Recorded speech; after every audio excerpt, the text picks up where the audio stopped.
Fala pessoal, estamos aqui em mais uma série de entrevistas que nós estamos fazendo aqui, que nós estamos promovendo nessa série de entrevistas nacionais que vocês já sabem que estão acontecendo aqui no nosso canal.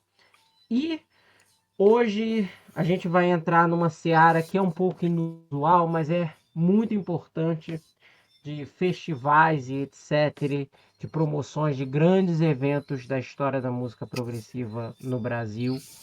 E eu não podia deixar de chamar, antes de eu já apresentar efetivamente o nosso convidado, like, ativem sininho, acessem as notificações e tudo mais. Também se inscrevam no canal caso vocês não sejam inscritos. Nos sigam nas nossas redes sociais e nos sigam no nosso site também. E introdutório feito, eu precisava chamar esse cara aqui por causa de uma ocasião muito especial. Tem sido uma ocasião muito especial, de um dos maiores eventos de música progressiva do Brasil. O maior, talvez a gente pode dizer, em termos de festival e coisas do gênero, que é o Carioca Prog Festival, que está aí já para sua sétima edição, 2018. Ele vai me corrigir se eu estiver errado. Cláudio Paula, muito obrigado, organizador, Falou. idealizador, promotor, tudo mais que vocês podem imaginar em uma pessoa só está organizando, que organiza esse grande festival há já essa quase década aqui, né? Muito obrigado pela sua disponibilidade, pela sua aceitação em estar aqui com a gente, viu? Boa noite aí, Kelvin. Boa noite aí, pessoal que está ouvindo a gente. É um prazer estar com você. Obrigado pelo convite. É sempre uma oportunidade muito boa, né? Porque é um segmento de música que, ao longo do tempo, foi perdendo espaço, né, nas mídias de forma geral. Então, tem sido um trabalho, como a gente brinca nos bastidores, um trabalho de guerrilha, né? O festival está indo para a oitava edição. Começou em 2017. E em 2021 ele foi cancelado já com tudo programado por conta da pandemia, que teve o rescaldo da pandemia aí no Brasil. Mas mesmo assim, em 2020 a gente fez uma série online com duas bandas, a Organic Reaction e Angstrom, e foi um sucesso, foi um público bastante interessante, até porque as pessoas não podiam sair de casa, então foi bem legal. A gente teve uma média de 250 pessoas conectadas aí ao longo de 2 horas. Legal. Foi no Teatro Municipal de Niterói, duas bandas com todo aquele rigor que tinha que ter por conta das condições sanitárias. E o festival esse ano está indo para a oitava edição. Esse ano ele será somente no Teatro Municipal de Niterói. Ele não teve no Centro da Música Carioca, como normalmente tem, né? A gente faz Rio e Niterói, mas por diversas razões a gente esse ano concentrou só em Niterói. Né? Em 2017 começou no Centro da Música Carioca e a gente está vindo fazendo esse festival aí. Tem hora que ele dá uma ampliada, tem hora que ele dá uma retraída, mas é tudo em função. Até porque, como a gente fala da guerrilha, né? É um festival que sai de bilheteria, então a gente tem que Uhum. medir aí de forma que possa ser viável, possa ser exequível e a gente possa minimamente ter uma condição boa tanto para a gente que está trabalhando como para as bandas também que estão tocando, né? E é uma coisa que é muito importante, todas as bandas que vêm para o festival, elas vêm com uma característica muito bacana, assim, de parceria, de realização, né? Uhum. Então é muito legal e é uma coisa que eu deixo assim bastante importante. Todas as bandas que passaram, todas elas vieram por conta de acreditar Uhum. nesse movimento do rock progressivo nacional. E o Brasil é um grande celeiro, né? Continua Sim, produzindo. Eu que estou sim. morando aqui em Portugal há 5 anos e pouco, o Brasil realmente é um grande celeiro de produção, cada vez mais. Às vezes até as pessoas me questionam, por que pô, você tem tantas vezes a mesma banda tocando no festival? Minimamente eu vou responder, pô, eu não tenho como penalizar uma banda que está produzindo muito e como é que, pô, não vou dar Pois espaço para é. essas bandas tocarem, né? Então eu acho que tem que ter esse balanço e tem que ter esse contraponto, né? E eu acho que é importante dar o espaço para as bandas também tocarem, né? E, pois é, você falou dessa questão de espaço, e a minha primeira pergunta já vai direto ao encontro desse tema, né, desse espaço e etc, né? E eu já queria e eu vou voltar antes do festival, eu já vou ter que fazer um throwback para sua vida, né, em si, né, como organizador, como promotor e etc. E eu queria te já localizar quem está assistindo aqui a gente, né? quando você começou nesse universo da organização e etc., antes do Carioca Prog, né, efetivamente, etc., né? Eu Legal essa acredito, pergunta. se você puder, logicamente, você pode até fazer um contexto já histórico da sua relação, é, claro, com essa organização de eventos e claro, né, não só relacionada ao prog, mas que também foi voltando ao prog, que foi criando o embrião para a formação do Carioca Prog em 2017. Então, eu comecei a fazer trabalho de produção cultural em 1998 ou 99, salvo engano, né?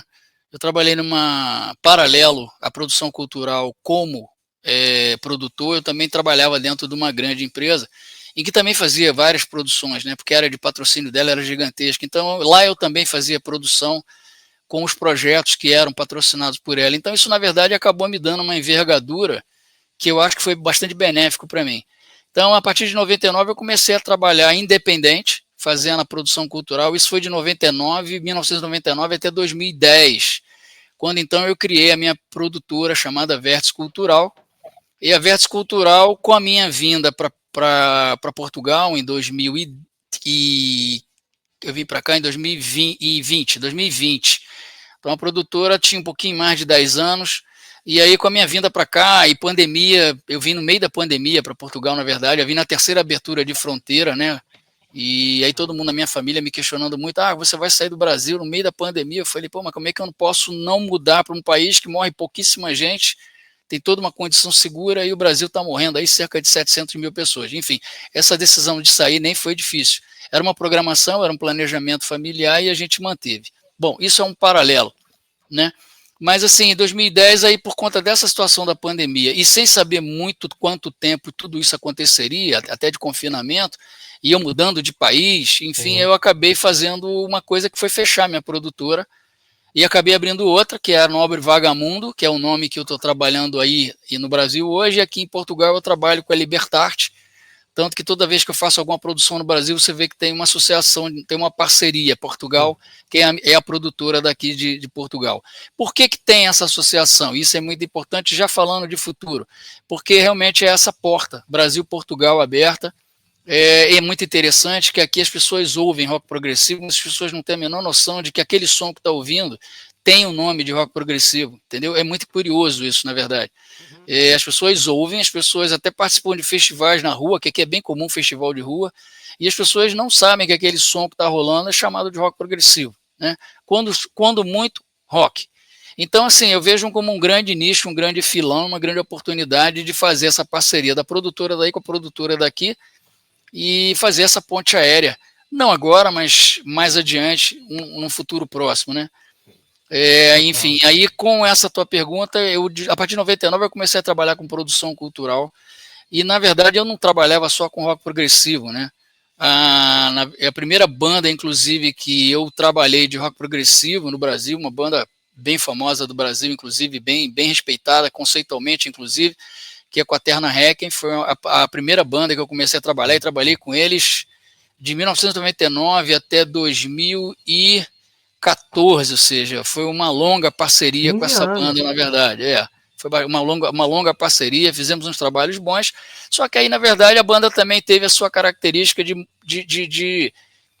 ter digamos assim, criar um estágio diferenciado por conta do tamanho que eles têm, a característica, a obra, né, o conjunto da obra como um todo, e aí eles realmente hoje tomaram uma decisão de só tocar assim efetivamente quando para eles for muito interessante no aspecto de sair, né, porque já não moram mais no Rio de Janeiro, e eu acho que é louvável, né, as bandas também, a gente também vai ficando mais velho, começa a ter alguns critérios, e eu acho que isso é louvável, faz parte, né, e continuamos grandes amigos até hoje. Não tive a oportunidade ainda de trazê-los ao Carioca Prog Fest, porque, como eu falei, é um trabalho de guerrilha, a gente sai de bilheteria com alguns apoiadores, né, muitas vezes até pessoa física apoiando o festival, o que é legal também, é muito bacana. E aí com isso eu trabalhei muito tempo não só com rock progressivo, mas com o jazz, a música instrumental brasileira, o samba jazz, né, e a música brasileira de forma geral, a música regional nordestina. Cheguei a fazer algumas produções também muito boas, no Rio de Janeiro, no palco do Centro Cultural Federal, Sim. que é um palco que a gente não faz o Carioca Prog Festival desde 2019, né? A pandemia deu uma desarticulada e a gente está retomando esse contato. Pode ser que para 26 ou a partir de 26 a gente retome ali no centro da cidade. Então, assim, resumidamente é isso. O rock progressivo acabou que, com meu planejamento de saída do Brasil, como a gente já vinha fazendo o festival e era uma grande oportunidade de estar convergindo e fazer esse movimento do rock progressivo ser uma coisa latente, não uma coisa dispersa, né? Porque tem vários festivais acontecendo no Brasil, mas nenhum deles efetivamente é de rock progressivo. Eventualmente até tem um festival ou outro, mas ele não tem essa continuidade. Ele é feito de uma forma spot, sazonal, por oportunidade. Então, assim, efetivamente o rock progressivo ele tem esse canal, que é o Carioca Prog Fest. A gente tem uma procura grande das bandas, né? A gente tem um trabalho grande de curadoria também. E a gente tem, inclusive as bandas que estiverem ouvindo a gente aí, quiserem mandar material, o e-mail do festival é o Carioca Prog, com G mudo, né? Festival, tudo junto, Carioca Prog Festival, @gmail.com, e a gente sempre dá resposta, a gente sempre dá um retorno. E assim, é claro, a gente tem uma limitação de espaço e uma limitação de datas, então a gente também tem que ter um filtro realmente grande no sentido do processo de seleção. Mas a gente tem trazido bandas novas, né? Por exemplo, esse ano a gente está trazendo 2 bandas novas, não novas de tempo de carreira, mas novas de estar se apresentando dentro do festival e no Rio de Janeiro, né? Uma delas é o Anjo Gabriel, que inclusive uma das prerrogativas do festival é lançamento de material novo, né? Ou algum trabalho reeditado que tenha coisa nova, né? Um dos critérios, na verdade o festival tem 7 critérios de seleção, processo de seleção. E o Anjo Gabriel está lançando o álbum homônimo, Anjo Gabriel, no Carioca Prog Festival, e é a abertura do festival esse ano no Teatro Municipal de Niterói, dia 3 de outubro, sexta-feira, às 19 horas. Né? Para fechar a noite é o Kaizen, que é uma banda do Rio de Janeiro, que já tocou no Carioca Prog Festival em 2019, e ele vai lançar o álbum ao vivo da banda, que foi o show gravado em 2019 no Carioca Prog Festival. Né? E aí no dia 4 a gente tem 2 bandas de Niterói, uma comemorando 30 anos de carreira e a outra comemorando 20 anos de carreira. Né? Quem abre a noite é o Alex Martinho, que é um grande guitarrista, já acompanhou, inclusive foi da banda do Celso Blues Boy há muitos anos, mas ele tem um trabalho solo dele, instrumental, de música progressiva, muito bom, recomendo quem puder ir, vai ser no sábado, dia 4 de outubro, às 19 horas. E depois a segunda banda, fechando o festival, é o Sleepwalker Sun, que tem uma pegada mais hard, né, do rock progressivo, e está fechando a noite comemorando seus 20 anos de carreira. Enfim, essa é a programação desse ano, e a gente está com uma expectativa muito boa. Temos tido uns bons resultados, né, nas redes sociais já, que a gente já anunciou, as bandas já anunciou os horários, tem tido uma interação bacana do público. Isso é muito bacana, isso é muito bom. Sim. Total. E aí, com isso, deu vir para cá, para Portugal, e morar em Portugal e ir uma vez ao Brasil, no máximo 2. Uma das vezes que eu vou é quando eu faço o Carioca Prog Festival. Né? Nesse momento agora, eu estou trabalhando direto na pré-produção, e aí chego aí na semana que vem e fico aí até o festival e depois eu volto para cá de novo, né?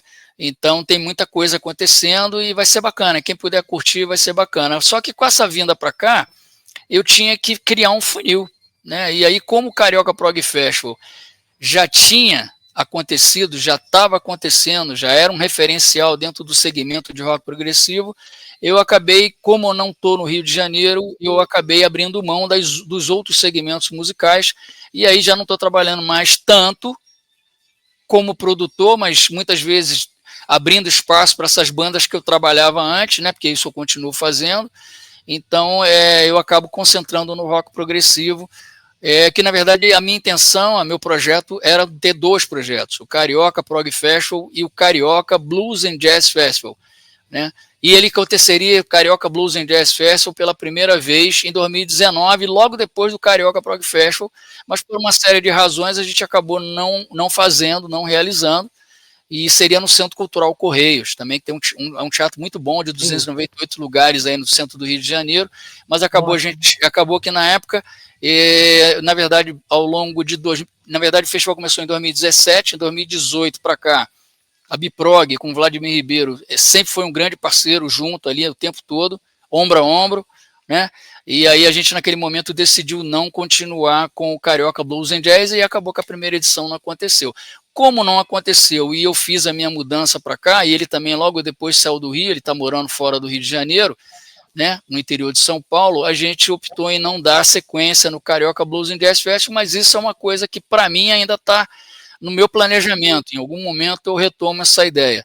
Enfim, é isso, justificando a tua pergunta, começou lá em 98, teve esse processo de ciclo, né, fechando e mudanças, essa coisa toda, e aí eu tô mantendo só o Carioca Prog Festival, indo aí para a sua 8ª edição. Festival é sempre... a gente vai falar disso, claro. Festival é complicado, né? Festival é difícil de... É muito mais difícil do que promover só um show, né? É Então, verdade. e eu queria te perguntar agora uma pergunta dentro da pergunta que eu fiz, né? Embora ela não esteja na pergunta propriamente, mas é uma ramificação, um apêndice dentro do que eu tinha perguntado. Teve algum momento, qual foi o start para você, de você falou, pô, cara, eu quero fazer um festival? Porque festival é diferente do show ali, etc, né? E festival é um trabalho do cão, a gente vai falar daqui a pouco também. E quando é que veio esse start específico do festival? Porque você poderia estar promovendo só shows de prog solo e etc. Então, Como foi, né? Até 2017 foi assim, né? Eram shows. Sim. Eu começava a minha temporada de produção depois do carnaval. Se o carnaval fosse fevereiro, já na primeira semana de março. Se fosse em março, já era logo na segunda quinzena de março para abril. E aí eu ia até a segunda semana de dezembro, e foi assim. Eu produzia uma média de 3 a 4 shows por mês, né?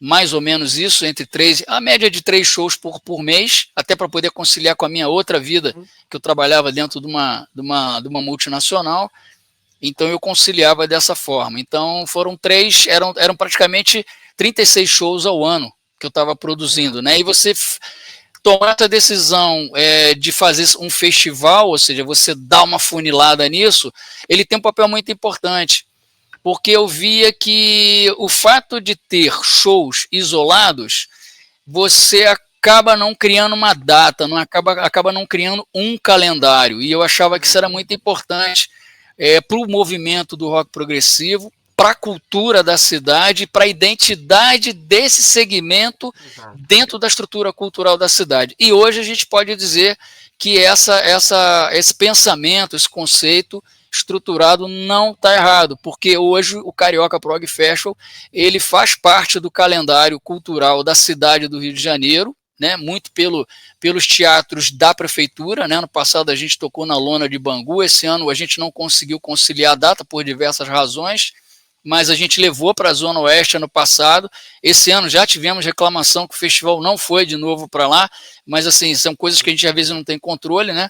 Porque a minha estada aí também ela impacta nessa questão das pautas, mas independente disso, às vezes a casa já tem alguma coisa programada e aí não converge com a data, porque o festival ele normalmente acontece, ele começou em julho e ao longo dos anos ele foi fazendo um movimento sazonal no sentido de também as pessoas terem menos férias, as pessoas estarem com menos shows, digamos assim, acontecendo nesse segmento na cidade. Então, todo esse levantamento desse conceito das informações, ele foi pensado. Então, o festival foi se movimentando de julho, ficou em setembro, outubro, até início de novembro, e esse ano acabou ocorrendo de ser, por conta de oportunidade, no início de outubro, né?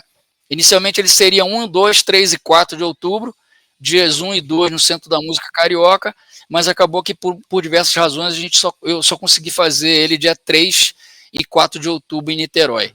Né? Mas essa questão que você falou, ela perde quando você faz o festival e deixa de fazer shows avulsos? de certa forma, perde. Porque você acaba deixando de fazer com que o movimento do som do progressivo fique só afunilado num determinado período do mês. Né? Ao passo que você ter um show em março, de repente um show em maio, outro show em junho, agosto, fica muito espaçado. Isso também é ruim para você criar um calendário para as pessoas, porque tem isso, as pessoas também começam a se conectar. Opa, peraí, está chegando o período do festival, né? Ele acontece entre setembro e novembro. Isso já cria um fato motivador, uma expectativa e uma perspectiva de que vai acontecer.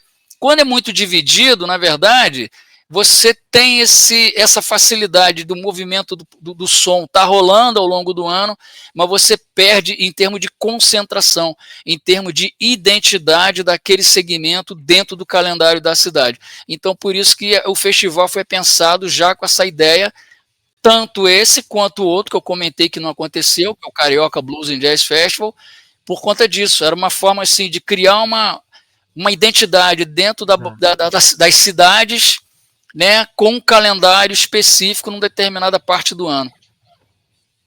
E é aquilo, né? Às vezes, né, o Carioca Prog Festival é um festival difícil de você fazer, né? É lógico, tem hoje em dia já o espaço garantido dele na cidade do Rio de Janeiro, dentro do espaço cultural do Brasil, né? Porque a gente está falando de um dos principais estados do país e etc. E ano passado, e você me corrija se eu estiver errado, até onde eu soube foi isso, né? Ano passado vocês fizeram, o Carioca deixou de ser Carioca, né?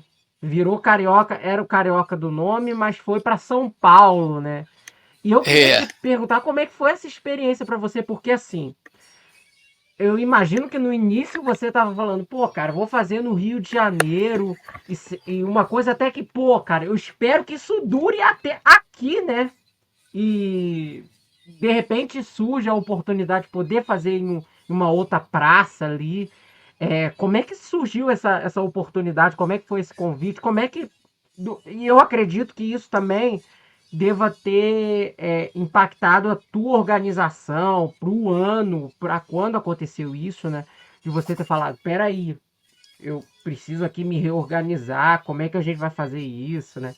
E eu imagino que deve ter, além da honra, claro, da oportunidade de fazer em São Paulo, né? Que talvez até aconteça, espero que sim, futuramente em outras capitais, né?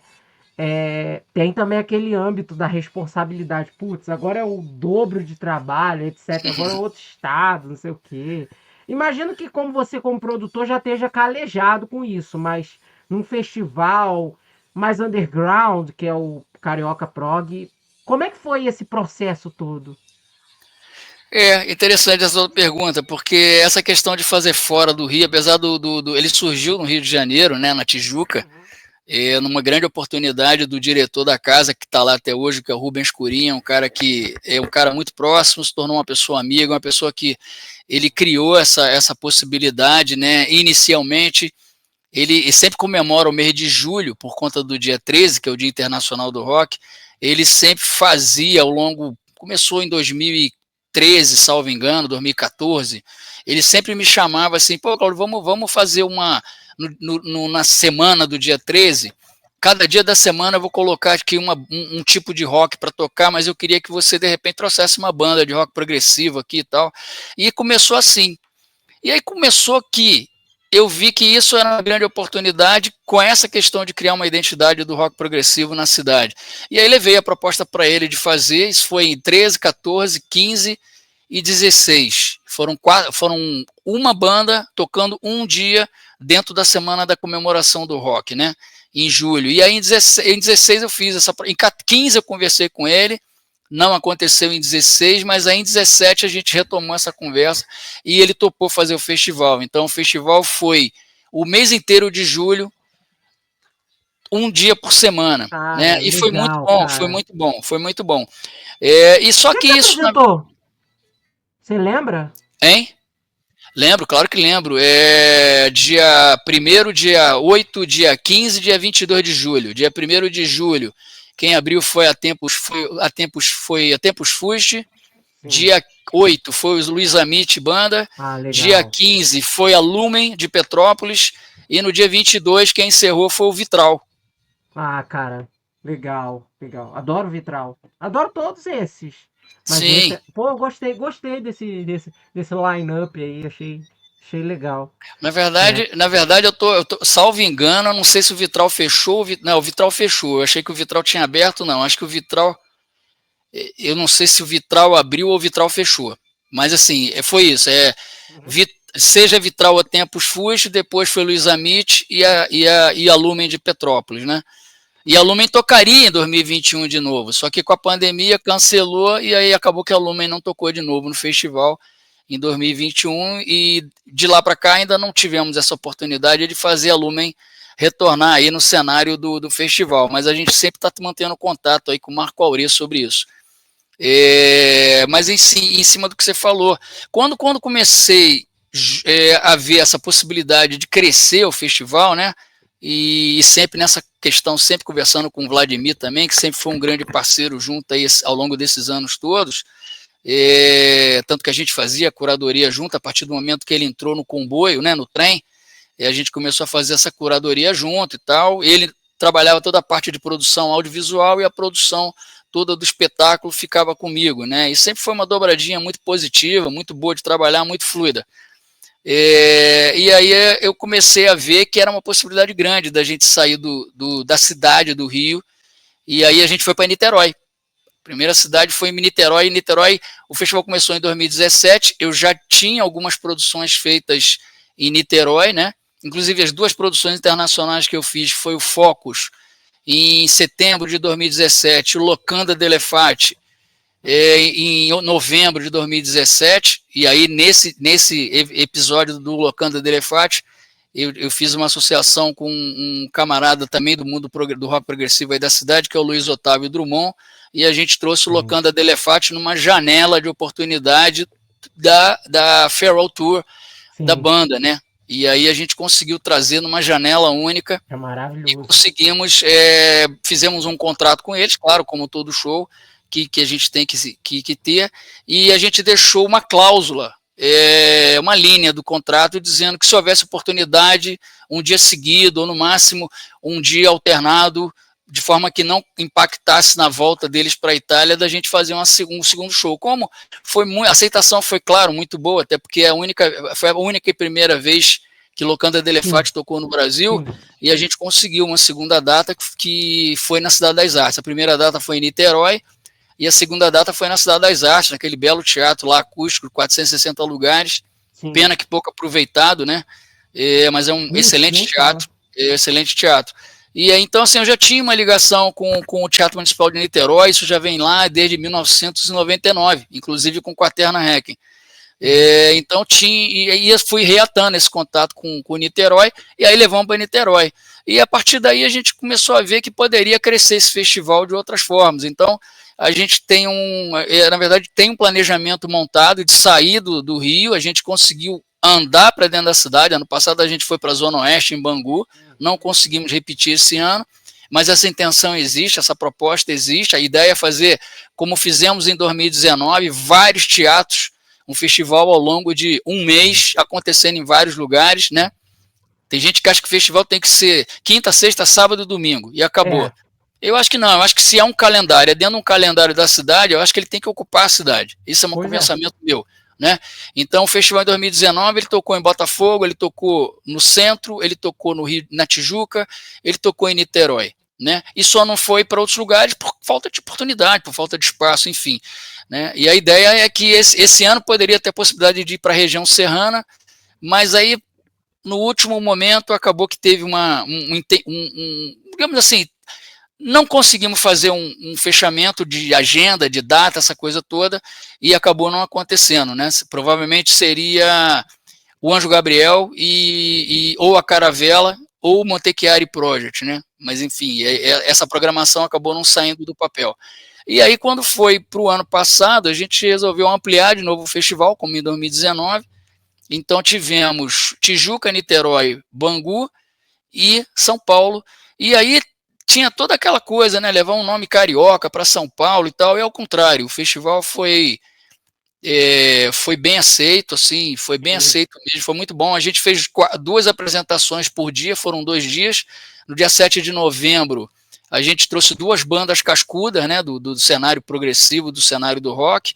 Foi a Patrulha do Espaço, E o Som Nosso. e fechando a primeira noite foi o Som Nosso Cada Dia, que tinha tocado uma semana antes em Niterói, tendo a Ultranova do Pará fazendo a Isso. composição da noite, né? Que inclusive ano passado você entrevistou o pessoal do Ultranova aí para o Progland, né? E no dia 8 de novembro trouxemos 2 bandas novas de idade, não de capacidade, ao contrário, os caras são bons para caramba, né? Que era uma banda de São Paulo, a Stratus Luna, e a banda de Niterói, Angstrom, que é uma banda também grande parceira do festival, e os irmãos Marcolino com o Gabriel e mais o GG toparam na hora a proposta que a gente fez e tocaram com a gente fazendo o encerramento da primeira edição do Carioca Prog Festival em São Paulo. Então, foi uma experiência muito boa. Só que, aí voltando para a tua pergunta, eu fiz essa fala para contextualizar, mas realmente, você fazer um evento que sai de bilheteria, ele é custoso para a gente de várias formas, né? Mas a gente conseguiu fazer. Mas a ideia do festival não seria anual.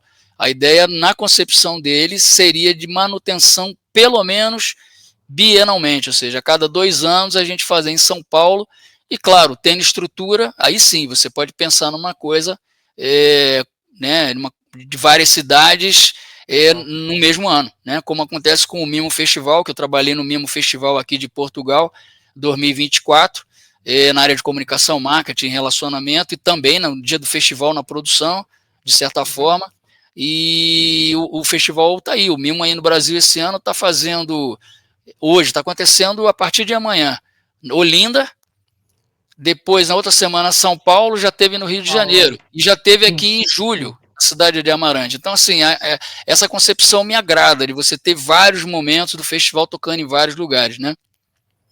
Não, isso é muito bom, né? Porque, porque além de fortalecer a marca, você tem as distintas regionalidades, você ativa ali novos públicos e etc. E perguntando disso, eu queria já fazer um adendo, né? Sobre. Você falou desse período todo, claro, né? É, do Carioca Prog, etc. Eu acho que a pandemia foi algo. Foi um perrengue, né? Obviamente. Mas eu queria te perguntar. Teve algum momento ali durante toda essa feitura, durante todo esse processo de todos esses anos assim no festival, que você que teve uma situação ali que foi que obviamente produtor, cara, tem muito dor de cabeça, né? Mas teve uma assim que você lembra que foi um aprendizado para você assim, que é algo que eu acredito que nesse processo assim deve ter havido, ou se não houve, você é um cara de sorte. Não, cara, na verdade eu te diria, você fez um comentário até no início da entrevista, né, sobre essa questão da produção, independente da tua experiência, do conhecimento que você tem, né, eu sou um cara que eu estou sempre ligado, ainda mais morando aqui, cada vez mais essa questão de entender como é que funciona a produção na Europa me interessa muito, porque isso é capacitação também, né? A gente não pode ficar só estabelecido de, porque pô, eu estou fazendo um festival há muitos anos, trabalho desde 98, 99 com produção e estou estabelecido, não tem que aprender mais nada. Ao contrário, te diria que eu fui professor também de academia durante 5 anos e formador dentro da universidade corporativa da empresa que eu trabalhei 13 anos. Isso que eu vou falar corresponde também para a produção. Cada show é como se fosse uma aula. Não importa se você está dando aquela matéria há muitos anos. Sempre dá um friozinho na barriga. Porque você sempre tem alguma coisa diferente, ou nova, ou inusitada que acontece e você tem que se virar nos 30, né? Tem que resolver, não tem jeito, né? Então, essa questão o fato de ter muito tempo de estrada, claro que ajuda, não tem a menor dúvida disso, porque você já sabe, que nem como você vai com o carro no mecânico, o mecânico experiência, ele escuta o barulho, ele já sabe mais ou menos onde ele vai mexer. É isso que eu quero fazer a comparação. Mas, às vezes, um elemento que acontece diferente, por exemplo, digamos que você fechou o catering, está tudo fechado, o catering tem que chegar. E aí, pô, deu 1 hora antes do show, algum problema aconteceu e o catering não chegou. E aí, como é que você faz? A gente trabalha de bilheteria, o número de contingente da produção é limitado. Você já faz as coisas previamente com parceiros e fornecedores justamente para você não desguarnecer a tua equipe. Então você tem que sair em campo de alguma forma, enquanto está tudo acontecendo dentro do teatro, para o show acontecer e as pessoas saírem dali felizes porque assistiram um bom show. Isso é uma preocupação que eu tenho. Isso. Eu sempre gosto de estar no final do show, que eu gosto de ver a cara das pessoas e a satisfação delas de estarem ali presentes depois daquela 2 horas, 1 hora, 1 hora e meia de espetáculo. Isso é uma coisa que é importante, né? Eu tenho dados realmente dessa demografia do festival, em quantitativo de pessoas, quantidade de gênero, que é uma coisa que eu acho que é bacana, né? Porque assim, é muito comum você escutar a galera dizendo, poxa, eu não vou poder ficar aqui até o final, porque eu vou ter que voltar para casa, porque, pô, a minha esposa... Não, cara, e as esposas que estão indo, todas acompanham, todas curtem e todas bebem também, pô. Né? Então, assim, fazendo essa comparação que a gente está conversando, a gente trabalha muito essa questão de aumentar o gênero feminino. O festival começou, 10% do público era feminino. Hoje, depois de 7 edições, vamos considerar do ano passado, a gente tem 15% de público. Desculpa, a gente tem 25% de público feminino, ou seja, aumentou 15%. É muito? Não. Se a gente considerar que a média dos teatros é na casa dos média, somando os teatros todos que já foram feitos, é a média de 200 lugares. Não é muito, concorda?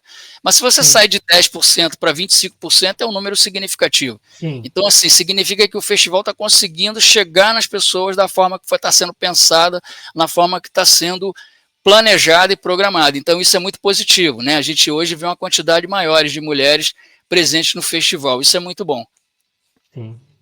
Tava lá na plateia e eu vi muitas mulheres, assim, né? E é sempre bom você ter essa receptividade, esse lado multigênero, né? Você tinha falado que você tem 7 critérios para uma banda tocar no Tenho, Carioca cara. Prog. Quais são? Eu sabia que você ia me perguntar isso. Espera aí que eu já te digo. Eu tinha certeza que você ia me perguntar isso. É porque isso normalmente é um fator mesmo de pergunta das pessoas.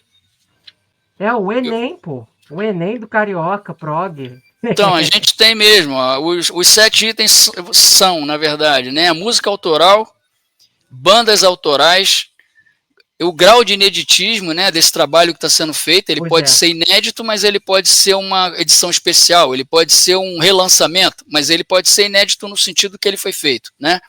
Um exemplo claro disso. O Kaizen tocou em 2019, gravou, fez o show. Esse show está gravado, e esse show gerou um álbum ao vivo que vai ser lançado esse ano no Carioca Prog Festival, no dia 3 de outubro. Ele vai ser lançado na plataforma streaming, porque o CD não vai dar tempo de ficar pronto, por uma série de questões. A gente está com limitação de fabricação no Brasil mesmo. Se você não coloca com muita antecedência, tem fila, tem um monte de coisa, e a gente não conseguiu. Em princípio, parece que a gente não consegue, pelo que tenho conversado com o pessoal da banda.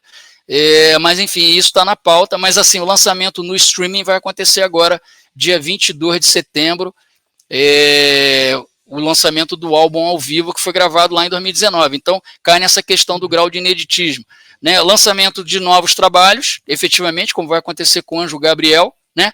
Então, assim, é uma banda que vem pela primeira vez, que vai lançar o 3º álbum da banda, que é o álbum Anjo Gabriel, que inclusive está aqui no fundo tocando, que eu estou ouvindo, que eles já me deram uma prévia do álbum.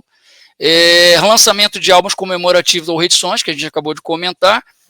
E a capacidade de produzir, isso também está ligado à questão de relançamento de álbum, mas também a capacidade de produção musical das bandas, né? E a forma que elas estão se colocando no mercado de rock progressivo produzindo. Exemplo claro do que eu estou falando aqui, Caravela Escarlate. Caravela tem um nível de produção muito grande, né? Como é que eu deixo a banda de fora porque eu vou penalizar a banda porque a banda está produzindo? Então, assim, a banda que mais tocou no festival, de 8 edições, tocou em 4, né? O Angstrom, de 8, tocou em 2. O Arquipélago, de 8, tocou em 3, embora o Arquipélago não tenha gravado, mas tem material novo. E por aí vai, é isso que eu quero dizer, né? E a possibilidade de cover, existe também a possibilidade de cover. Não é uma premissa, é uma premissa de excepcionalidade, tanto é que a gente colocou ícones do progressivo tocando no Teatro Municipal de Niterói em 2023, salvo engano, mas era uma prerrogativa que a gente teve de fazer com que seja o quê?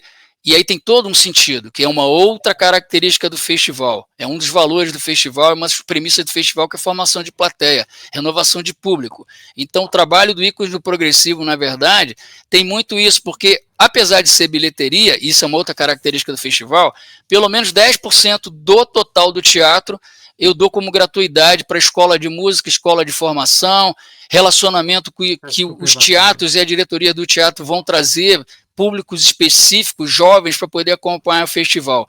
E isso tem dado certo, isso tem acontecido ao longo desses anos, né? Então, por isso que eu acho que a banda de cover tem um papel. O Ícones do Progressivo tem um trabalho consistente, um trabalho sólido, né? Conduzido e liderado aí pelo Luiz Amit também, com outros grandes músicos, né, que compõem a banda. Então a gente colocou lá, e por acaso era a véspera do show do Roger Waters, em 2023, né? Então a gente meio que colocou também ali de uma forma estratégica. Quem não pode ir no show do Roger Waters, porque é custoso, é caro mesmo, a gente sabe que é, mas o cara vê um bom show e de repente cria um apetite, ia ver a Caravela Escarlate que fazia o encerramento, e deu certo, né? O público da Caravela Escarlate 2023 não foi um público pequeno, né? Foi muito bom, por sinal, até porque eles estavam também fazendo lançamento de material novo. Então, assim, tem todo um engendramento para a coisa funcionar. É um trabalho prazeroso, mas é um trabalho, assim, pessoalmente é um trabalho custoso, sabe? No sentido de tempo que você dedica. Esse ano, por exemplo, conversei muito com uma banda de Minas Gerais, um grande guitarrista de Minas Gerais, mas que infelizmente não pude trazer. Mas a gente vai tentar trazer em 2026, né? Prefiro não falar o nome, que é para não furar a expectativa, mas é um grande guitarrista de Minas Gerais, que tem um trabalho solo maravilhoso. A minha intenção era fazer o festival ao longo dessas edições. Este ano chega ao sexto estado tocando no festival, né? Tivemos já o Pará, tivemos Rondônia, Rio Grande do Sul, São Paulo, isso é muito bom. O Rio de Janeiro, por ser capital e tem uma quantidade maior de bandas também, e a gente está trazendo esse ano o estado de Pernambuco. Então, o festival hoje tem 6 estados participando do festival. E agora eu queria te perguntar uma coisa sobre as questões do patrocínio, claro, apoio e etc., a importância disso para um festival, né? Hoje, o Carioca Prog, ele se mantém basicamente, lógico, tem um público, mas a importância dos patrocínios, dos apoios ela é fundamental, né, para sem sombra de dúvida. Aí você me perguntou sobre a questão do festival crescer, né? Voltando lá na tua pergunta, quando você falou de ampliar o festival e ir para outros lugares. Isso é fundamental, porque você tendo patrocínio, você consegue fazer ampliação desse festival em vários lugares, né? Vamos fazer um exemplo comparativo. Não é exatamente... vou fazer um que é melhor. Eu acho que tem mais a ver com o que eu estou falando. O Mimo Festival, que não tem nada a ver com rock progressivo, é música, world music, na verdade, toca de tudo. Esse ano, por exemplo, o festival está com 13 países tocando no line-up deles, né? Seja aqui em Portugal, em Amarante, seja aí em Olinda, que vai acontecer a partir de amanhã, seja em São Paulo, seja no Rio de Janeiro, que já aconteceu. Então, assim, por que consegue colocar 13 músicos de 13 países diferentes, quer dizer, 13 países diferentes com músicos de vários músicos desses países? Porque tem patrocínio, e isso faz toda a diferença, né? O outro exemplo que eu ia dar é a franquia do Rock in Rio vindo aqui para Portugal, né? E toca aqui em Portugal e é um sucesso. Assim, a questão não estou fazendo juízo de valor se para mim é bom ou não é bom. Minha opinião pessoal é uma, mas eu estou fazendo um cenário de conjecturas do que você está falando.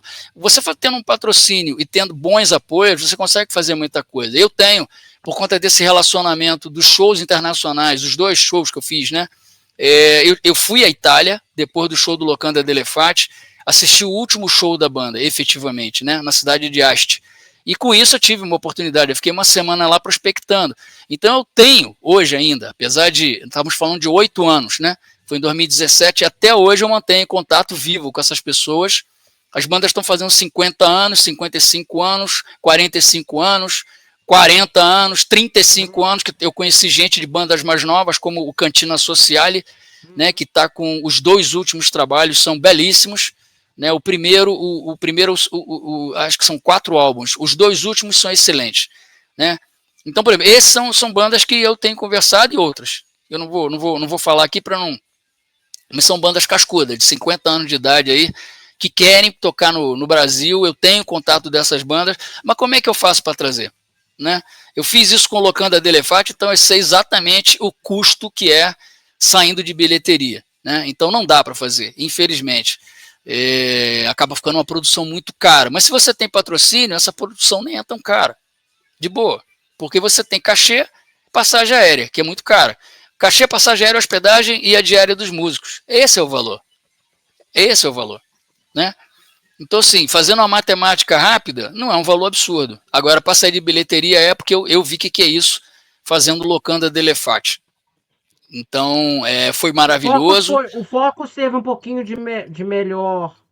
O Focus teve, porque o Focus, na verdade, foi uma parceria com uma produtora de São Paulo, associada com o agente que trazia o Focus na América Latina, né? Então, assim, foi uma coisa tripartite.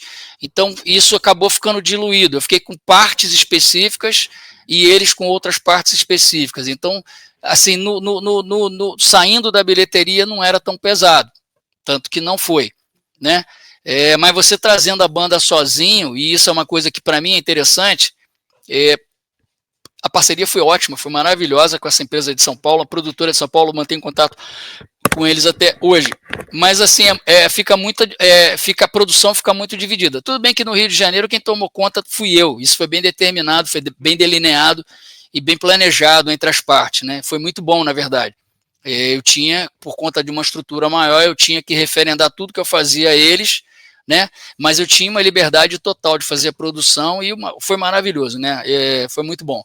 Tanto é que esse material gravado, né, na parceria, como sempre, com a Biprog do Vladimir Ribeiro, gerou um box inédito de 50 anos, com um Blu-ray e 3 CDs, né? 2 CDs ao vivo do show em Niterói e um CD único, que é a questão do Focus 1 a Focus 12, né? Porque eles tinham característica de botar algumas faixas com o nome da banda e número, e esse CD de Focus 1 a 12 tem três músicas Focus que são inéditas e está nesse box de 50 anos, que a gente sempre está vendendo também no Carioca Prog Fest na lojinha, que aí, voltando à sua pergunta, é uma das fontes de renda do festival, no sentido de trazer esse suporte, além dos apoiadores. Tem alguns apoiadores que de vez em quando estão colocando dinheiro para a gente, não querem aparecer, assim, a gente tem as contrapartidas que com eles são coisas bem básicas, mas e eles estão dando porque acreditam e veem o potencial que esse festival tem, e tem mesmo, não tem mais como dizer que não tem depois de 8 anos, né? E agora, um bate-bola aqui de encerramento, né, do Carioca Prog.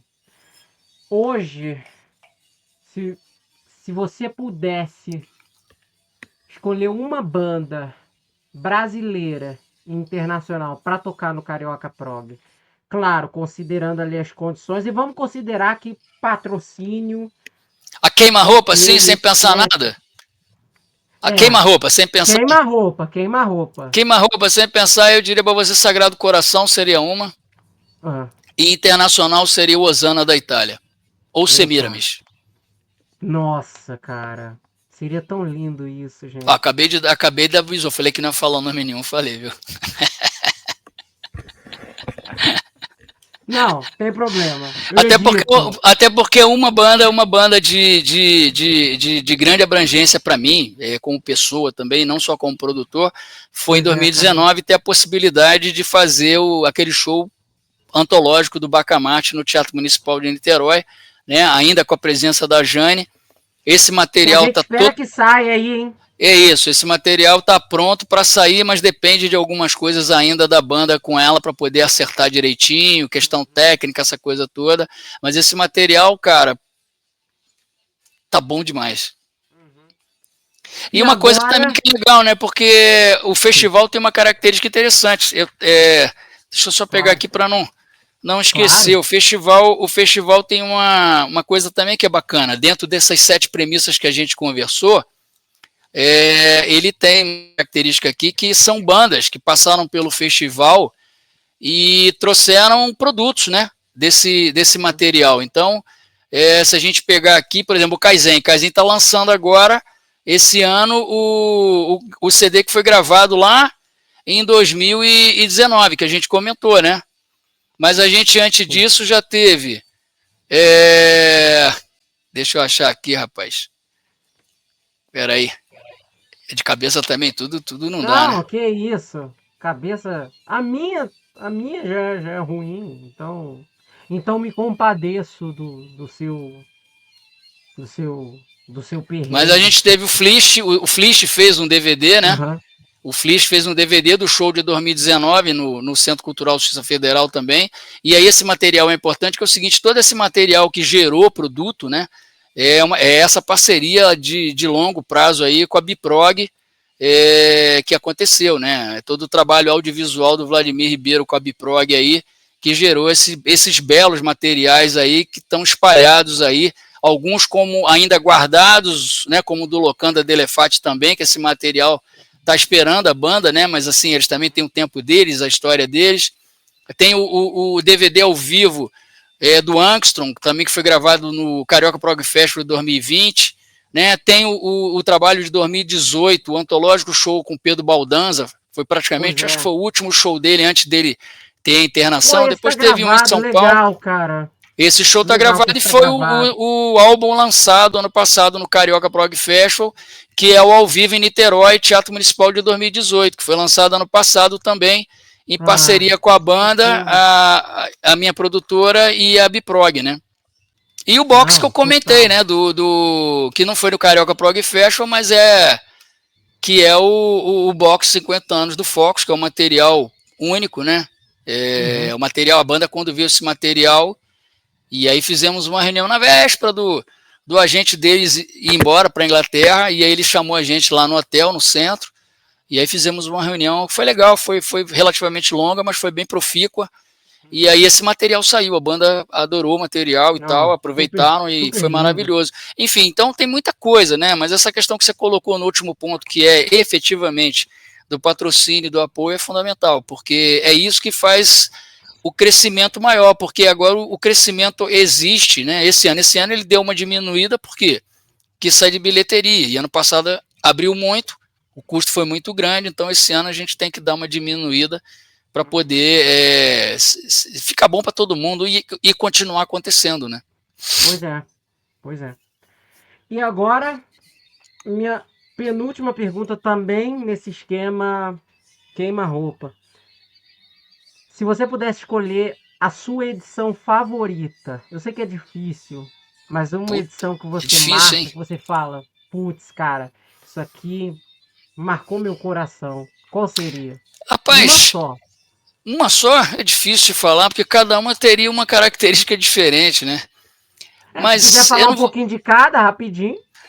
Eu diria para você que 2017, por ser a primeira, pela aposta, né, do Centro da Música Carioca, na figura do diretor lá, do Rubens Curim, que é um cara que eu sou muito grato a ele, e ele tem um respeito muito grande pelo trabalho que a gente faz, né?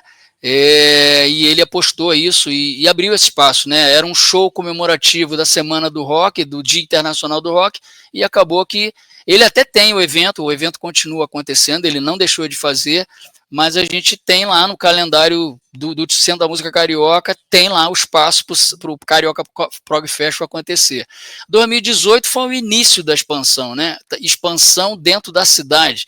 Então a gente saiu da Tijuca, fez a Casa de Pedra, que foi um show pocket intimista do Laranja Boreal, do Jorge Pescara com a Renata, e eles fizeram um show em homenagem a Secos e Molhados. E é um espaço assim bem pocket, acho que esse espaço nem tem mais, mas foi bem interessante, assim, foi bem bacana, foi uma experiência boa, né? E a gente teve Tijuca, Ipanema, Centro Cultural de Justiça Federal e o Centro da Música Carioca. 2019 entrou essa parceria com o Teatro Municipal de Niterói, que vem se mantendo ao longo dos anos, inclusive na pandemia, né? Fez questão de manter isso. Em 2021, apesar do cancelamento, fizemos edições especiais com material gravado, ou seja, ficou passando nas mídias do festival e da Fundação de Arte de Niterói. Foi bem legal essa história. Aconteceu isso também com o Centro Cultural Federal e aconteceu isso também com a Secretaria Municipal de Cultura. As 3 instituições ficaram colocando programas específicos do Carioca Prog Festival, que a gente chamou de Carioca Prog Festival edição especial. Então, assim, se eu for falar para você, todas elas têm uma característica especial. 2020 foi especial porque foi dentro da pandemia. O número de pessoas era restritíssimo dentro do teatro, né? Todo mundo de máscara tocando, aquela coisa assim bem restrita. Eu já estava aqui, inclusive esse festival foi uma produção remota, mas a parceria que eu tenho desse público que está trabalhando com a gente, são profissionais assim que começaram ou não com a gente, estão com a gente até hoje. É um pessoal que abre espaço nas agendas que eles hoje têm de trabalho para fazer o Carioca Prog Festival. Isso é muito legal, isso é muito bacana. Eu diria que isso é um grande legado que o festival está tendo, porque as pessoas estão, às vezes, deixando de fazer o seu dia a dia de trabalho, conseguem conjugar as agendas e estão trabalhando com a gente. Então, isso é muito bacana. 21 foi cancelado, 22 foi retomado. Só que de 22 até agora, 24, eu tenho esses dados todos tabulados, né? A gente percebe um declínio grande do público presente, né? A gente saiu de uma média de metade, isso tudo tabulado em média, tá? Até 2020 e até a pandemia, a gente tinha uma média de 50%, entre 45% e 55% média de público, né, geral. E a gente caiu aí para casa dos 30%, 28% a partir daí. Né? A gente vê uma retomada no ano passado, 23 e 24, pequena, mas você já percebe uma mudança de cenário de público presente, né? E São Paulo, na verdade, aconteceu da gente ter um público pequeno, mas aí, como fazendo jus à Terra da Garoa, né? O teatro era de um outro lado da cidade, um teatro muito bom, por sinal, que é o Teatro Unicid, na Vila Leopoldina, mas acontece que quando foi um período de muita chuva em São Paulo, e aí prejudicou bastante a questão do público no festival, né? Mas mesmo assim foi muito bom. O recall que a gente tem, o retorno que a gente teve do público presente e muita gente procurando a gente também se vai ter de novo esse ano, né? Não vai ter, infelizmente. A probabilidade é que ele seja de 2 em 2 anos em São Paulo. Então, assim, acabei falando de todos os festivais, porque cada um tem uma particularidade, né?